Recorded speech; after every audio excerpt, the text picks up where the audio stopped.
Habari. Miongoni mwa swali ambalo watu wengi wanajiuliza, je, nafasi za kujiunga na jeshi la polisi kwa mwaka huu zitakuwepo? Jibu ni nafasi zitakuwepo. Kwa 70% nafasi zitakuwepo, lakini kwa 30% nafasi zinaweza zisiwepo kwa mwaka huu. Kwa nini nasema nafasi za polisi zitakuwepo kwa mwaka huu? Twende mpaka pale shule ya polisi.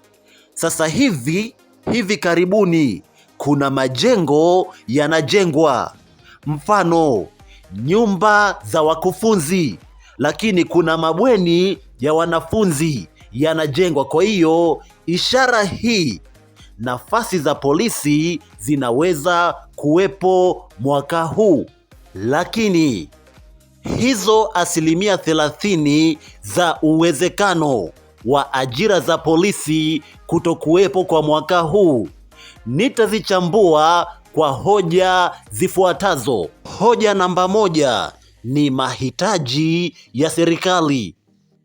Kama kuna upungufu wa askari, nafasi hizo za polisi zitatangazwa.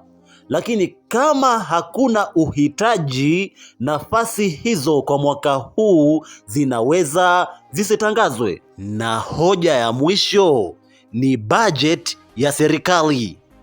Kama budget ya mwaka husika imepanga fedha kwa ajili ya kuajiri askari wapya, basi hizo ajira zitakuwepo.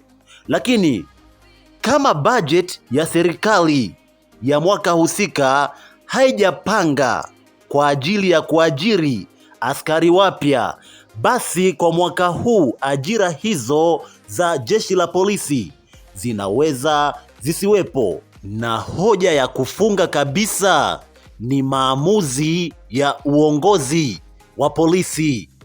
Wale wenye dhamana au vyeo vya juu vya polisi, wao ndio wana maamuzi ya mwisho, kwa sababu wao ndio wanaona askari wangapi wanaohitajika kwa mwaka husika, askari wangapi wanaostaafu kwa mwaka husika. Kwa hiyo maamuzi ya mwisho ni uongozi wa polisi.